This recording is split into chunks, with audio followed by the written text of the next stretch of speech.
Hey guys, Joseph Babaifa here tonight. It's a pleasure to be with you guys once again. New video coming at you tonight, and it's going to be about how to select godparents, right?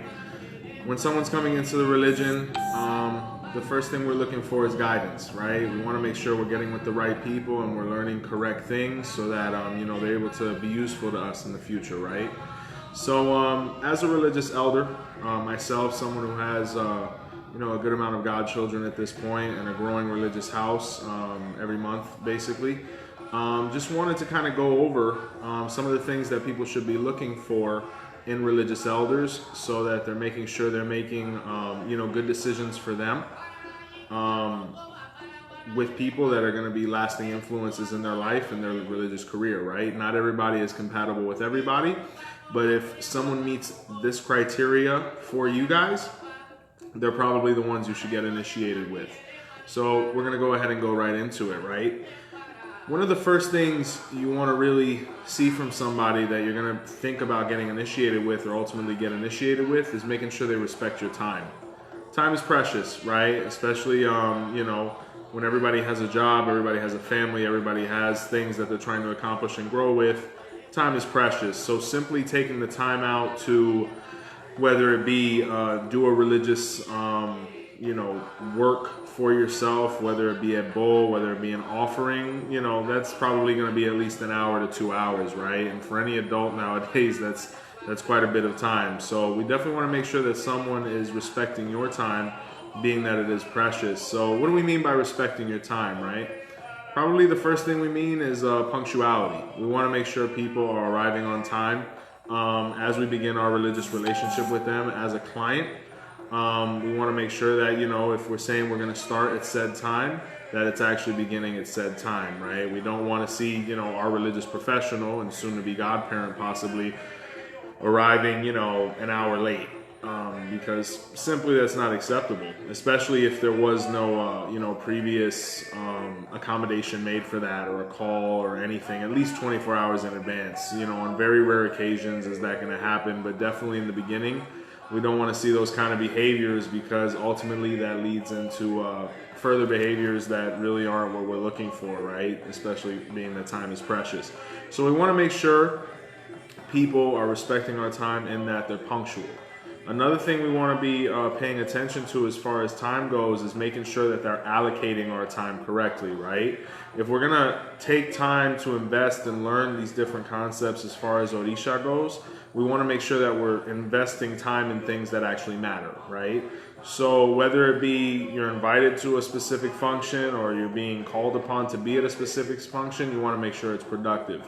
Of course, within a religious household, we want to be fraternal, we want to spend moments together, all of these things, but we want to make sure that we're always working towards a goal.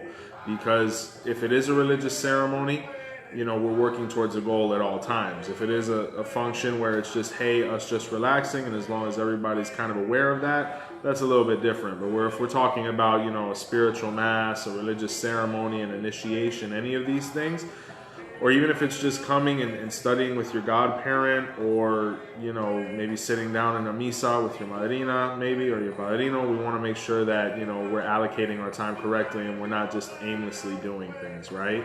So that's very important when it comes to, respecting our time as well. So we want to make sure there's punctuality.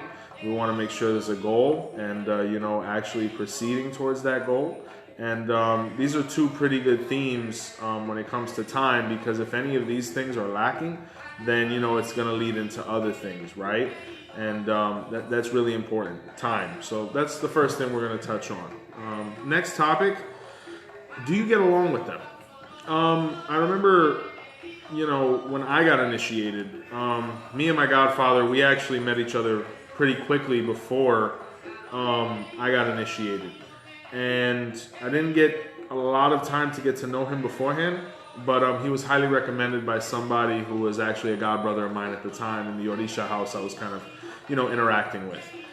So, when I met him, got initiated pretty quickly, and we built a relationship from there. We actually became friends, right? And I'll never forget I had a conversation with him, and he told me, Godson, not all of your godchildren are going to be your friends, and not all of your friends are meant to be your godchildren. And these words have kind of stuck with me even up until this point.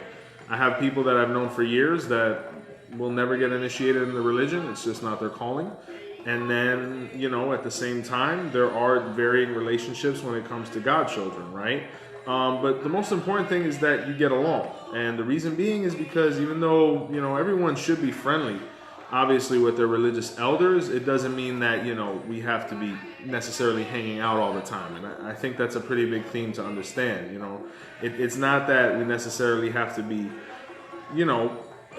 the best of friends, or we have to be around each other all the time, but we should be friendly and we should get along, right? We should be able to sit down, appreciate each other's company, get through a conversation, all of the things that normal human beings do when they're kind of associated with each other. And it's very important that you feel this way before you get initiated with somebody, because things don't get better after you begin this relationship necessarily. It usually has to be good before you start, right? It's like when it comes to marriage, you want to be in love with your partner before you take that step. So with your religious elders, you want to get along with them and feel like you can interact with them on a frequent basis before you take this step with them, because and it's nothing against anybody, but not everybody is always going to get along or be spiritually compatible. And that's another heavy angle that has to be analyzed here is, spiritual compatibility, or just that feeling, is very important here, right? Amongst other factors, but that's key. So you want to make sure you get along with them, you can interact with them positively, you can enjoy each other's company, and at least have that. If things progress into a further relationship and you actually become friends, that's a beautiful thing. And I'm very blessed that I have that relationship with my religious elders, and I hope you guys find that as well. But, first things first, first steps first, we have to get along. So very important that we have that before we move forward. Because like I said, if we don't necessarily get along with somebody now, more than likely not going to get along with them later, right? So that's another point that we wanted to touch. Big theme here is that, are they knowledgeable, right? Are they somebody that is continuously studying? Are they somebody that's passionate about, Ifa and Orisha? Are they somebody who understands the concepts, the theology, aspects of the language, all of the different facets that really compose what it is to be an Ifa and Orisha priest? This is very important because it really leads into our next topic, right? Will they have the patience to teach this to you? So on one hand, are they knowledgeable? And then secondly, are they going to teach you and give you this knowledge, which is ultimately what you want, because ultimately everybody wants to be independent, everybody wants to be able to function, everyone wants to feel like they have a grasp on these concepts. And our first teachers, and sometimes our only teachers, would be our religious elders. So we want to make sure they're versed and competent within their practice, which is key to make sure we're not following somebody that doesn't know where to go. And then from another aspect is, are they having the patience and the desire to teach you, first and foremost, to empower you, to make you independent one day, but to also make you feel good about yourself and competent in your practice so you can ultimately do it for someone else.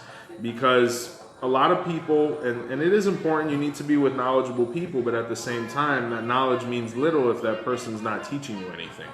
And unfortunately, you hear this within the religious community, that there's times when people have initiated themselves with very, very knowledgeable religious professionals, but they're not learning anything. So, it may be nice to be like, hey, I'm such and such as Godchild, but have you learned anything from that? Have you been able to develop from that? Or be like, hey, I'm such and such. So very key there that you're with somebody knowledgeable and someone that's actually going to teach you. Because if you're not learning anything, then it really, is nothing more than an initiation. And, there's various Odu that say we don't, get our lives changed from the initiation. It comes from the reinitiation, which is basically the study and the assimilation of these concepts into our life. So very important there, making sure someone's knowledgeable and making sure they're actually going to teach you something, right? Very important before we move forward. Are they accountable? The people you're going to be initiating yourself with, you want to make sure they fulfill their promises to you, because a lot of people, when you first interact with them, they're going to tell you how wonderful things are going to be once you get initiated with them. Orumila is going to change your life. You're going to learn so much with us. You're going to feel right at home. You're going to be great. All of these different things. But we want to make sure that they're actually fulfilling their promises once they actually do that. So a great way to gauge that is, are they fulfilling their obligations to you even before you become a godchild and you're a client, right? And it really comes from all the things that we've mentioned up until this point in this video. Are they respecting your time? Are they fulfilling those obligations? Are they teaching you now, right? Are they educating you in the little bit that you can know before you get initiated when the real material comes through? Are they accountable? You basically want to analyze their actions before you begin this formal relationship of godchild and godparent, right? But accountability is very important because, you know, everybody is going through the honeymoon phase, you know, once they're about to be initiated or recently initiated, but after all that infatuation goes away, are they going to follow through with what they're saying? And some people have, you know, maybe a tendency of initiating large quantities of people, but it really, you know, the greatness comes with the development of these people. So we want to make sure that if somebody's promising you something, that they actually fulfill that, right? Ricky Boruboya, thank you so much for tuning in again, my friend. Blessings. So accountability is very important, so that the day after tomorrow, once you've invested this money and you know, really built this bond with this person, that you don't feel, you know, a type of way of deceived when they don't follow through. So accountability is huge, right? Do they empathize with your issues? No matter what state or condition you're arriving to Ifa in, everybody has problems, right? Everybody's going through different situations, various degrees of difficulty, you know, how they relate to you, all of these things. If you're coming to Ifa, it's because you're within the human condition and you have things you want to solve and ultimately progress with, whether it be your own knowledge of the religion, whether it be other aspects of your life. And ideally, your religious elder is going to empathize with you. And the reason being is because if you can't empathize with somebody's situation, you ultimately can't help them with it. Because to be able to really help somebody, you have to empathize and really put yourself in those shoes, or in their shoes, to really feel motivated to help them. Because, you know, just talking about things isn't going to really let that set in. But once you really empathize with those people and really feel what they're going through to a certain degree, then you could really make a difference in their life. And this isn't just with Ifa and Orisha, this is psychology, whether you're a medical professional, any type of profession, you have to have this passion to help human beings, right? And you want to make sure that somebody's motivated to help you. The only way they're going to do that is by putting themselves in your position, right? So your religious elders should do this, right? Because even with clients, this should be something that's happening, right? You know, if you come with this problem, make sure they're really feeling what you're going through and really trying to help you get through it. Because if as a client they're not trying to help you meet your goals or have success and get results, as a godchild they're not going to either, right? It starts from the very beginning. It starts through the courtship phase, I guess we could call it, right?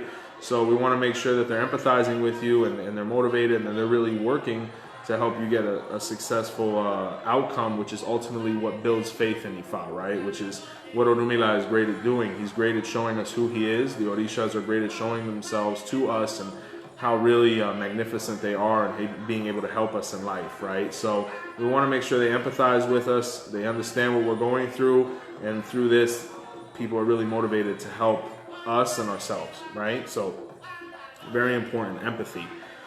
Do they consider your sacrifice? Little different from what we just touched on, because, you know, within Ifa and Orisha, these are pretty elaborate things, right? Some of the things we do within Ifa and Orisha are very simple. You know, a glass of water doesn't cost anything ideally.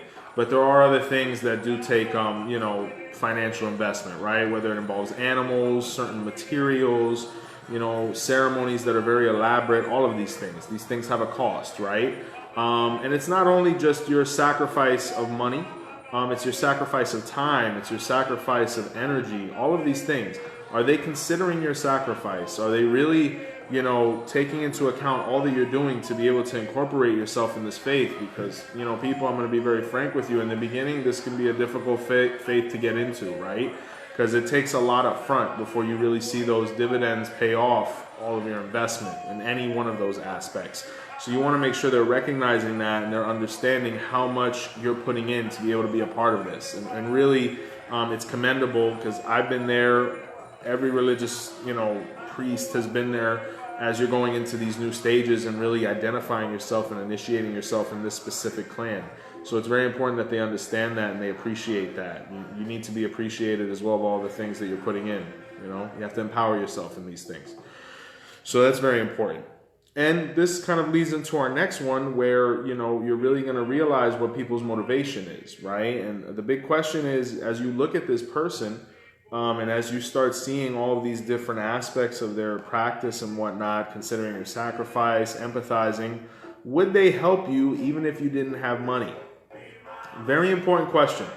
Because, like I said, Ifa and Orisha, it takes investment because, you know, the Babalawo isn't necessarily always going to be able to, you know, have a flock of chickens outside. He isn't always going to be able to have a botanica. He isn't always going to be able to, you know, have all of these items that, you know, you need to be able to get a result from a ceremony that needs to be done. Now, I'm not saying that your godfather or your, you know, religious elders have to put up all of these funds to be able to make this happen, but are they willing to help you as far as what they're able to control? And that's very key, because I'll tell you, as a godfather of a few people at this point, there's not always going to be money. And this is even a great piece of advice for the people who are thinking about initiating other people. It is not a glamorous job. I tell people all the time, I don't live off of my religion.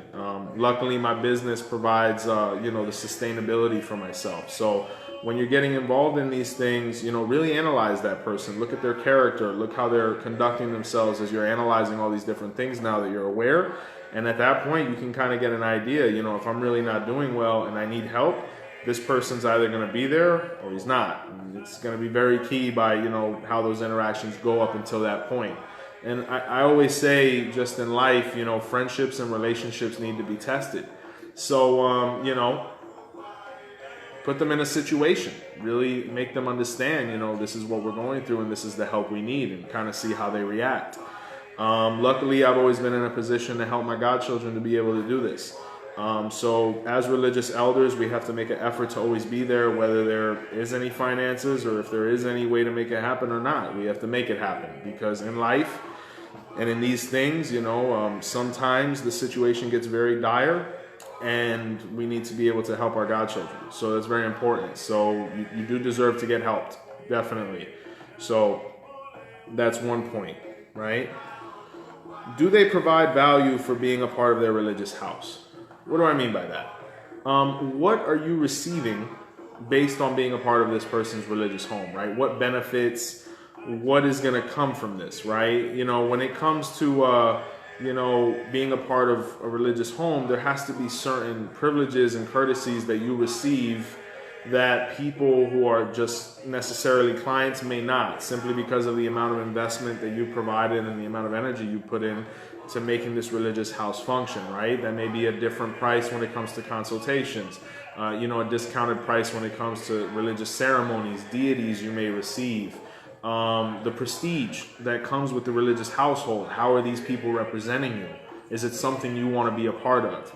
All of these things. What value are they providing you? Remember that you are the product necessarily. You are the person who is going to enrich this religious household. So you need to know that if you're bringing great things to that religious household, they need to be providing something to you as well. It's a symbiotic relationship. Me as a godfather, what am I receiving by bringing, you know, an upstanding member of society into my religious house? You know, prestige, productivity, you know, another person to develop, and ultimately another beacon of light within this community to really help those who are coming after, because Ifa has been around for 5,000 years, and luckily there were people like this here before us, and we need to ensure that people like that are here after we're gone. So very key right there. What value are they providing you? And that needs to be known before you get initiated. How are things going to be afterwards, right? What are you becoming a part of? Investigate people, understand what they're doing. How are they viewed in the community? Ask people, look them up, search them, look at their worst comment, look at their best comment. All of these things need to be taken into account so you make your best decision, right? Are they trying to involve you in their functions? Once you become initiated, depending on whichever rank, whether you receive your hand of Ifa, or you do Osha, or you become a Babalawo, or if you get involved spiritually with a house, or you get scratched in palo, or whatever it is that you're going to be doing, you need to be involved, right? Because with initiation comes responsibility and comes autonomy, right? It gives you a place and a function within the ceremony that's pertinent to you, right? Let's say you're receiving hand of Ifa, you have a role that you could possibly be playing in that ceremony. So make sure they're involving you to that degree. Let's say you were scratched in Geo. You have a role within that ceremony. Even though at that point it may be a little bit more limited, does not mean that you don't have a role. Once you get initiated, you should not be ostracized until you occupy a higher role. You should be involved. No matter how little it is, it's something that's nourishing your faith and motivating you to grow within it for, higher consecrations, more deities, whatever is compatible with you based on your sign from hand of Ifa. So just because you just recently got initiated doesn't mean you're not allowed to be a part of things. You just need to find where you fit in, and your godparent should know that, and they should be motivating you to do that. Because ultimately, if I initiated you, I want you to be a part of this culture, and I want you to grow within it so you can learn and ultimately save your family and your community with this, right? So very important. Are they involving you? Are you being invited to that misa? Are you being invited to that santo? Are you being invited to that hand of Ifa or Ifa ceremony? You should be a part of these things if you've invested your money to be a part of this religious house and receive this initiation, rank, or priesthood. Very important, right? Are they trying to empower you and make you independent, right? Ideally, the godfather or the godparent should always be a part of your life. I feel like I have a very good grasp on the concepts of Ifa as far as ceremony goes. But my godfather, definitely involved, definitely in communication with him pretty frequently. My religious elders of Osha, I communicate with them pretty frequently. Ideally you want to always have communication with these people. No ceremony separates you from your godparent, right? It may allow you to function a little more autonomously, but ultimately, if we come from this tribal mentality, elders are elders, and they should always be attempted to be made a part of our ceremonies, right? But, situations happen. Maybe our religious elders, once we become competent and independent, maybe they're just a high-powered, high-frequency religious house, and they got their own things going on. And luckily, they don't have to worry about you as much because you studied and you prepared yourself to be able to function independently. And let's say you call Padrino, you're like, hey, Padrino, I have this situation. I'd really like to invite you so you're a part of it. I just want you to be there and do your thing. Padrino might be like, hey, Mijalo, I know you're more than, capacitated to be able to do that. I can't go. I have this situation, but I appreciate it. Let me know about the next one. And what ends up happening is you're able to handle that because you've been empowered and you've been educated to be able to make things happen, even though your religious elders aren't able to be there, So that's the thing. Your religious elders should be preparing you to do your own thing. Not that we want to, ostracize ourselves or eliminate ourselves, but we want you the day after tomorrow because everybody has lives. I might have a hand of Ifa and my godfather might have a hand of Ifa at the same time. Or I'm doing a santo and, my godfather's giving a pinado or whatever situation's going on. We want them there, but if they're not able to be there, we have to be able to function. So from the very beginning, make sure your religious elders are trying to educate you and teach you so that, God forbid the day they can't be there, you're still able to march steadily along and lead your tribe or your clan because you're going to be an elder to somebody and they're going to need you and so on and so forth. So if they're not trying to empower you and they're not trying to make you independent, ultimately what they're trying to do is make you a slave. And, within Ifa and Orisha, that's unacceptable because we're all kings and queens here. So from the very beginning, you need to be being taught how to do your own thing. Now, always following the growth pattern that your elders have in store for you because they know your strengths, they know your weaknesses, and if there is that trust there, believe me, they're moving you along steadily. And you're going to know whether they're trustworthy or not by really analyzing the things I've mentioned up until this point. So get empowered, get educated, be informed, and make sure they're being accountable with teaching you the right things so that you do have at your capacity the empowerment and education necessary to function independently, right? But, always trying to keep our elders, involved because, we love them, right? So big thing there. Are they trying to empower you and make you independent? Are they accessible?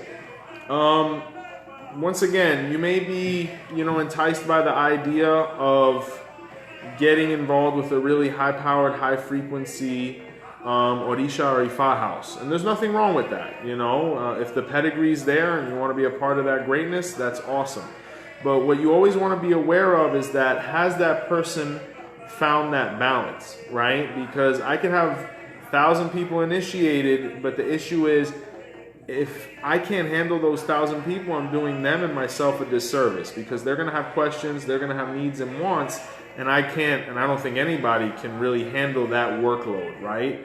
So you want to make sure they're accessible, or they're leaving somebody in place to be accessible for them. As the religious elder grows, ideally people are growing with them, right?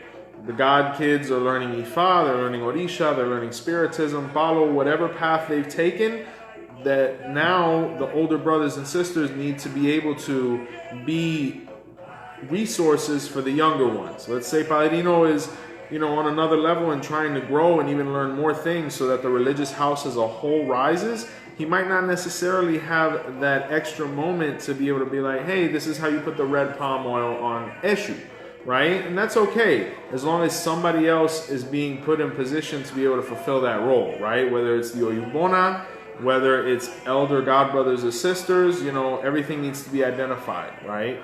And, if they're not accessible at that moment, someone needs to be. Now, also, you shouldn't be completely distanced from them. I mean, everybody's busy, and you might have a godparent who's extremely busy, but at the end of the day, they should always have a moment for certain situations. If it's emergency, if it's something that they can't really get an answer from any of their elder god siblings from, they need to be able to get in contact with you and be like, I need this from you, right? You want to be accountable, because you don't want anyone feeling alone. Very important here. You should not feel alone within a religious house, especially if it's one with so many initiates and so many people. So very important there. Are they accessible? Can you get in contact with these people? I'll be frank with you. If you're trying to be a religious elder or initiate people, you really have to be ready to get contacted at any moment. I've been contacted at 2 a.m. I've been contacted at moments I maybe would have rather not been contacted at. But you have to be there, because if you're getting contacted at certain moments, like after business hours, anything, these are probably situations of high intensity that need your attention. So make sure we're making ourselves accessible to our God kids so they don't feel isolated and alone, right? Very important. Are your elders going to be accessible? In Yoruba culture, there's a saying that says, if you want to know how someone is within a position, see how the people who depend on that position are, right? So in this case, it would be, if you want to know how someone is as a godparent, look at their other godchildren, right? So very key to really analyze and be able to interact with some of the people from your religious household or your future god siblings before you get initiated. Because, it's going to be a big indicator of how that religious elder really maneuvers his religious house, right? You want to hear how they're speaking. You want to hear how they're speaking about, the godparent, so you can get an idea, right? If they're speaking wonderful things like, hey, he's there. Hey, he did this for me. Hey, she did this, that, and the third. This may be, a viable option. But if it's, one of those situations where there's murmurs and chit chatter, it might be something you might want to, distance yourself from, because these are people that are actually in the position you're thinking about being in, and they're not happy. So at that point, it really is coming to the conclusion, are they disgruntled because of things they've done to be able to put themselves in that position, or is it actually the godparents' fault? And this is why the selection process takes time, because this is an investigation and an interview process. You want to make sure you're giving as much time as you need to feel comfortable, and speaking to key people, kind of recognizing people within the religious house to see if they kind of have the same ideals that you have, and then kind of see how they feel about things. Because usually that's how you're going to feel once you're initiated, because people don't drastically change from one day to the next. I promise you. So you want to make sure you know what's going on before you take that step, and analyzing your god siblings and other, people within the religious house and how they feel about the godparent is key, right? You also want to see what type of people are involved in that religious house. You want to see that, these are upstanding individuals in society, people with good, morals, good ethics, people that are kind of in line with what your beliefs are as far as just being human, right? Because you can't really relate with them on a religious point yet because you're not initiated, but you want to make sure the profiles are kind of similar and that you're going to get along with these people as well, because these are the people you're going to be interacting with. When you can't necessarily get in contact with Padrino, you have God brothers, you have a God sister, you have an ile, you have a house, and it's a beautiful concept when it's conducted correctly. But the only way you're going to see that straight line is if the religious elder really keeps things in order. Avoiding gossip, avoiding any of the behaviors we've spoken about up until this point are going to have a nice, flowing, loving, fraternal, religious house. And that's what people want, Not everybody was blessed with a conventional family situation. And Ifa and Orisha is meant to assist with that. I mean, if we look at what the slaves went through when they came from Africa to Cuba, people were ripped away from their mothers, fathers, siblings. And when they made it to this new plantation and they found that these people were from their tribe, but they weren't family, they were accepted as family. That's why you call it Padrino. That's why you call it Bawalocha. That's why you call it father, mother, all these things, because that's how strongly this is. So you want to make sure you're analyzing who your family is going to be before you get initiated. And if things are not going the way you think they should be going, or it doesn't really align with yourself spiritually, morally, ethically, whatever, it might not be that option for you, and you might have to keep searching. And another bit of advice I'll give to people is be patient. You don't want to rush this process, because unfortunately with things like this, you're gonna feel like you're making a decision a little too quickly, and because of it, it could cause you to make the wrong decision. So you definitely want to be careful of that and be patient, right? So are these future godparents stable, right? You don't want to get initiated with somebody and then out of nowhere, they move away or you never hear from them again. So make sure they're people who have been in the community for a while. They've interacted. They have some form of consistency. And, that way, they're actually going to be there once you get initiated, because there's nothing worse than investing all this money with somebody, planning all these things for them to teach you and show you, and then out of nowhere, they just disappear. And then you're kind of stuck out of luck, because to be frank with you, within the religious community, it's very difficult that people who have not initiated you are going to, adopt you, right? And if so, usually you may get put through a rigorous process where you may have to receive something again after, investing this money and all of these things. So ideally, you want to make sure someone's stable and, look at their character. Are they seen well within the community? Are they upstanding individuals? What do they do for a living necessarily besides, working religion? It's not to say they have to be the president, but, do they have consistency? Do they have stability? Do they provide? Do they have a stable home life from what you can see? At that point, you're somewhat becoming the social worker. You want to make sure that the home you're introducing yourself into is one that is going to be long-lasting, trustworthy, and durable, right? So are they stable? Do they provide for themselves? Do they live in the same place? Are they planning on staying in the same area? What is their family dynamic like to a certain degree? And these are all things you want to really look into before you get initiated with somebody. Are they open-minded and accepting? When we're talking about Ifa and Orisha practice, things have changed quite a bit, because, you have people coming from all walks of life getting initiated in this culture, right? There's people with different genders. There's people with different ethnicities. There's people with different orientations. People with even different religious beliefs before they've arrived at Ifa. And you want to make sure that the person that's initiating you is accepting of you, because Ifa and Orisha doesn't discriminate against anyone. I mean, Ifa was one of the first open religions to a point where no one was discriminated based on anything. Everyone has a role, right, within Ifa and Orisha. So from the jump, you really want to know that you're accepted regardless of whatever it is that you do. And you want to make that very upfront about who you are, so that, you can get a clear gauge on whether your religious elder is going to be okay with that or not, right? Because you don't want to get initiated and then you lead a certain lifestyle And then, out of nowhere, that religious elder is like, hey, I'm not with that. And it causes a real frustration and a real, blockage between you and your religious elder because you didn't know that beforehand. So make sure they're open-minded.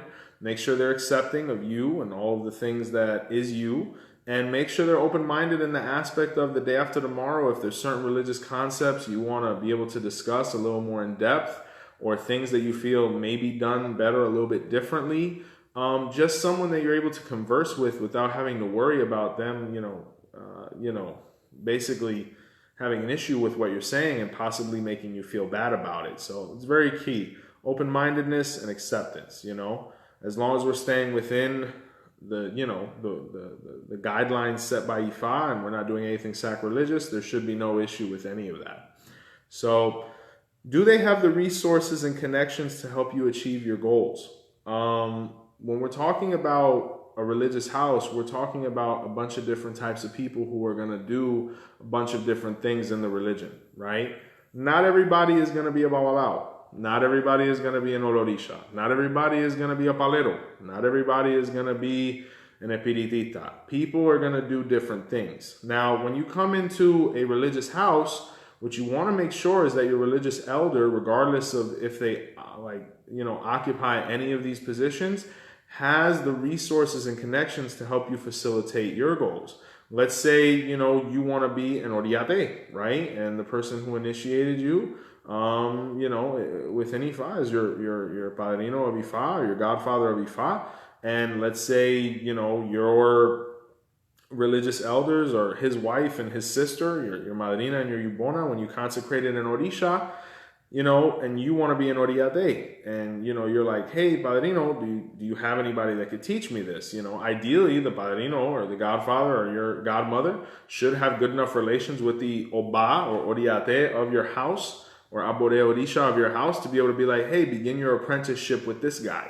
Even though it might not be something that you practice in strictness, but at least you're able to be like, hey, do this with him, my godson. The same thing if, let's say you're an oriate and you've initiated a young man who's interested in becoming a babalao. Do you have the resources to be able to put this young man in a position to be in contact with competent people who are going to be able to help him take that step, trustworthy step, and ultimately develop and educate him? So you want to make sure they have those resources and those connections to help you achieve your goals within Ifa and Orisha. Along with them, there are probably some really great things that some oriates could teach some people about Ifa, and there's probably some really great things that some babalawos can teach, some people about Orisha. So we're all here to achieve the common goal. As long as we're ethical, as long as we're respectful, there's no reason we can't have this dialogue. And the one thing we have to avoid as godparents is any type of discord between us that could set a bad example for the people coming up now. Because if the leaders are not on the same page, the people and the neophytes are going to be all over the place. So it's very important that we have this respect and we keep it open and kind of remove ourselves from the situation and allow our godchildren to do what they want and make sure we're facilitating that. Not all of our, godchildren are going to do the same thing, but that's okay. As long as they're doing something and learning, it's a proud moment in the day of any godparent. So another thing is that, are they confident and not trying to compete with you? Unfortunately, this does happen. I've heard time and time again of situations where someone will get initiated and, they have a lot of talent. They're people who learn quickly. They're people who sing well. They're people who function well. They're people who grasp things quickly, and it could be at a very accelerated pace. So what you want to make sure is that you're initiating with someone who is confident in their own practice, right? I will never know more Ifa than my godfather. And I think that's the first acceptance that every initiate has to know. Regardless of whether I'm able to recall more facts or more songs or any of these things, I will never know more Ifa than my elders, right? At the same time, when you're initiated, you have to accept that you will never know more about this faith than your elders. And it's not because you're not able to retain more information. It's just simply based on the principle that they were initiated before you. They're one step ahead of you always. Even when they pass away, hopefully that's in 100 years. And that is a big moral acceptance and humbling acceptance that has to happen immediately, because in one aspect, you should never feel in competition with your religious elders, and they should never feel like they have to be in competition with you. They should be so confident within themselves, being that they are your elder, that, you know, the only thing they want to see you do is grow, you know, and that really is something that you have to be careful with. You have to really analyze the personality of the person you're going to be, you know, learning Ifa and Orisha with, and making sure they're not arrogant to the point where they're trying to maintain you in a certain pause state because they feel threatened by you. Your religious elders should never feel threatened by you. If anything, they should feel empowered by you. Every time you learn something new or you do something, you know, functional within a room, that's a proud moment.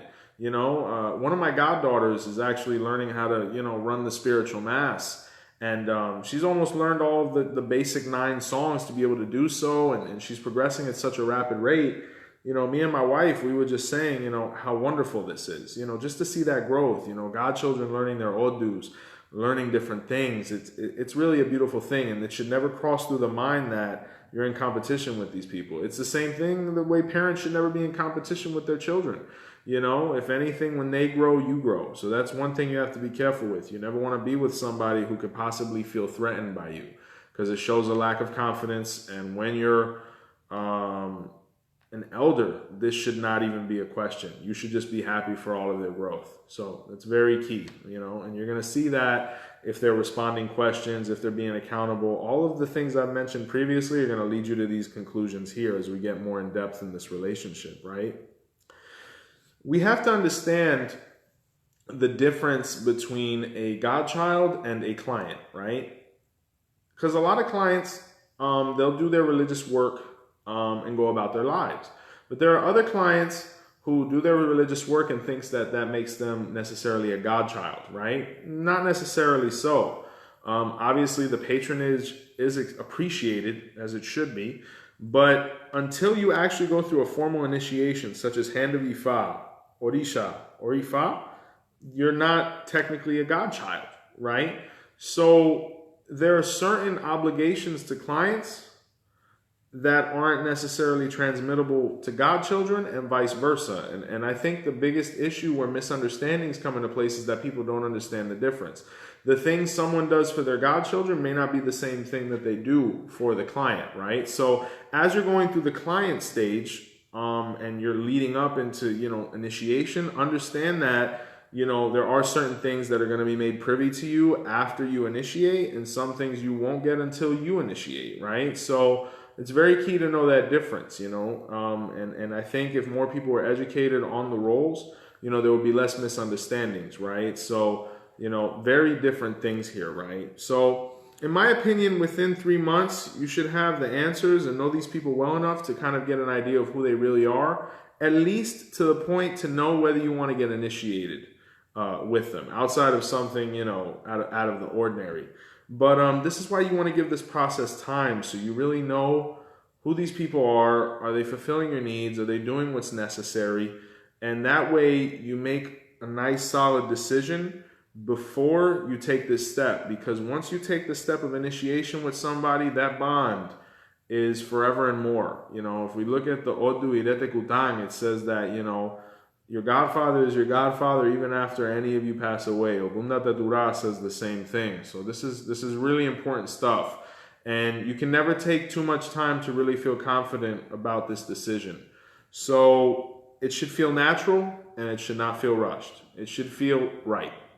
Right? So, you know, this topic was brought up to us by one of our viewers on Instagram, and you know, I really appreciate them for going ahead and asking the question. Thank you so much. I think a lot of people are going to benefit from this video. A lot of people who are going through this selection process.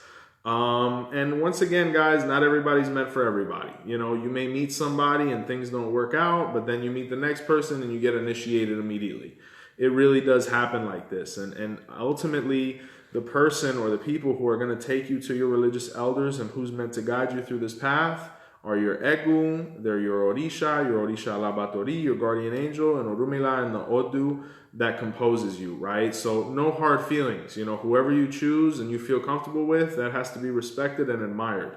So definitely take your time as you're going through this process and make sure you feel right before you do so. But do your investigation, do your research, and there's no reason you should make a miselection here, right? So guys, the YouTube channel is doing wonderful. I want to say thank you so much to everybody who takes the time to watch my videos. Once again, apologies for the distance between all of them. It's been very busy at the Botanica, thank God. You know, 2020 has come in with a real bang. And a lot of things are going on. People are still getting the beginning of the year, you know, readings. People are doing their ebolas. People are preparing themselves for bigger steps this year. And we here at Botanica Candles and More are just trying to facilitate and help where we can, right? So new videos coming soon. We're going live frequently. Please feel free to reach out, inbox, questions, anything like that. We are accessible. And I just want to take a moment out to, you know, say hello to my grandmother and thank her for everything. Hello, Mama. We love you. May you rest in peace. And once again, guys, take the time to subscribe to Joseph Baba Ifa YouTube channel where this video will be available. And sincerely, from the bottom of our hearts here at Botanica Candles and More, Joseph Baba Ifa, we really just want to say thank you for all the support from Orlando and, you know, around the world, right? Because luckily we've been able to interact with people and Ifa practitioners and Orisha practitioners all over the world. So sincerely, once again, Joseph Baba Ifa, thank you guys, and Iboru Boya. You guys take care. Blessings.